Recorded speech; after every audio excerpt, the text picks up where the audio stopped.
the data and to expand the class of drugs to those drugs that are clearly going up in price. And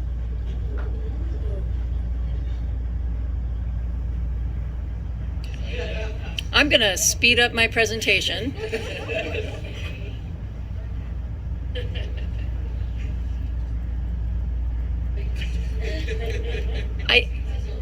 It's the third floor. I don't think I've ever been on anything but the first floor in an earthquake. So that was fun.